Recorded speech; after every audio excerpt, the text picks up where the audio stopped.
At Area 51, I believe I saw some military personnel, but you know, no one I can identify or rank or, you know. Is this research confined to the U.S. government, or did you see any international involvement? At one time, the Russians were involved, and supposedly there was some breakthrough made by our team. However, this project was split up, and right after that happened, the Russians were no longer permitted on the facility at all. And you know, that's all I know about it. What was discovered, why they were kicked out, when they started working with us, is all unknown to me. You were hired to replace a scientist killed in the project. What exactly happened there? Allegedly, obviously, I didn't see this and I don't know it to be fact, but this is what I was told, that I was hired to replace one of a couple people that were killed while working on one of the reactors from one of the crafts. Apparently they, for whatever reason, cut open an operating reactor and the device exploded, killing both of them. The scientists that were killed there, allegedly the detonation from the explosion was fairly large. It would have rivaled a small tactical nuke. So it was done at the Nevada test site, and it was to be passed off as an unannounced nuclear test. Did you have any direct contact or communication with aliens? No, not at all. Tell us about the briefing files. Under what conditions did you gain access to them?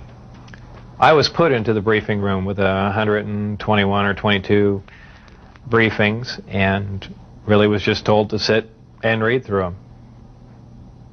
I think they were there just to mainly educate me on what was going on. They weren't a complete in-depth explanation on everything else, but just essentially a brief synopsis on some of the other projects that were going on there. Supposedly, the information, now this isn't something that I determined, it's something I was told, that the crafts originated from a planet that orbited the Zeta Reticuli star system. Zeta Reticuli 1 and Zeta Reticuli 2 are two stars of a binary star system. The craft allegedly came from there. One or two autopsy photographs I saw dealt with just a small photograph, a bust shot essentially, just head, shoulders, and chest of an alien where the chest was cut open in a T fashion and one single organ was removed. The organ itself in the other picture was cut and vivisectioned essentially. Showing the different chambers in there.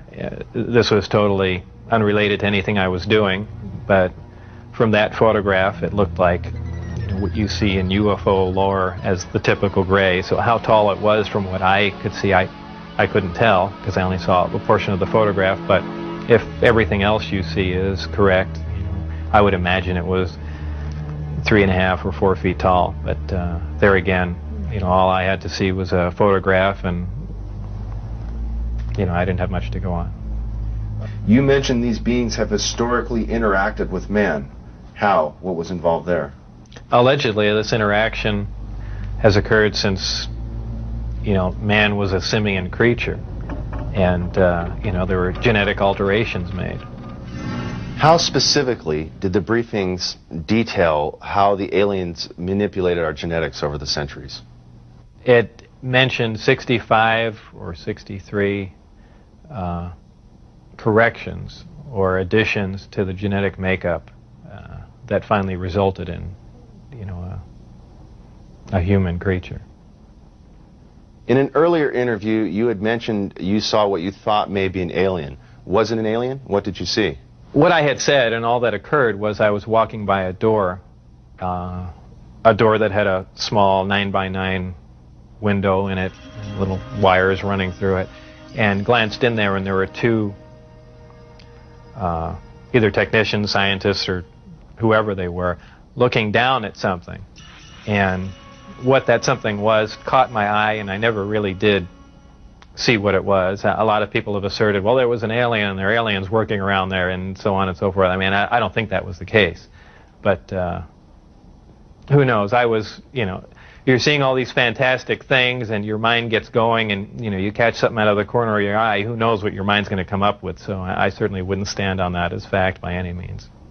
What was the incident in 1979 that brought the alien exchange program of information to a halt? Again, this was a story that was relayed to me, and allegedly what happened in '79, there was some sort of information exchange going on where there were actual live aliens at the facility, and at one particular point there was an area where some security personnel went to enter, and apparently because of not the sidearms but the bullets in the sidearms, from what I understand, if they would have entered the area, the bullets would have detonated. And supposedly one of the creatures tried to stop the security personnel from entering the area, and a fight ensued. And the bottom line from the altercation was that the security personnel, I don't remember how many were involved, but were all killed, and they died of head wounds, and that's all that I heard of that story. What was your job description at S4? My official job description was a senior staff physicist. I don't know if I actually had that position when I was there, because I was there so infrequently. I wasn't supervising anyone, so that was the official position I was hired under. But whether or not I actually acted in that capacity, I don't know. What was the size of the staff working on Project Galileo? Well, there were 22 people employed there totally.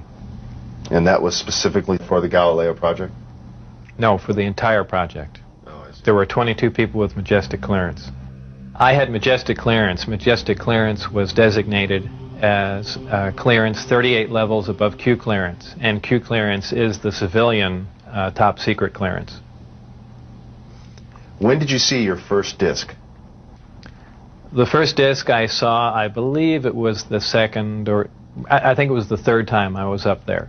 Normally the bus pulled around to the opposite end of the facility, which was the main entrance, and that's where we went in. On this particular occasion, it pulled up to one of the hangar doors, which were normally closed, and the last one was open. We came out, and I saw the disc in the hangar. Upon seeing it, it struck me that, well, this explains all the UFO sightings, not thinking that it was an extraterrestrial craft, that this must have been some advanced form of fighter that we've been working on for years, and people have just caught it being tested, so on and so forth.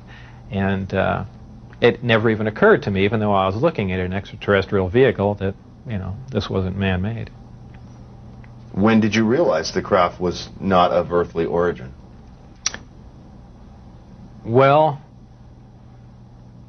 it probably really hit me when I got inside the craft and looked around and began to understand how the craft was operated, and finally grasped the whole project as a whole, as what we were doing, the fact that we weren't building this thing, we were trying to find out how it was made. We were back engineering it.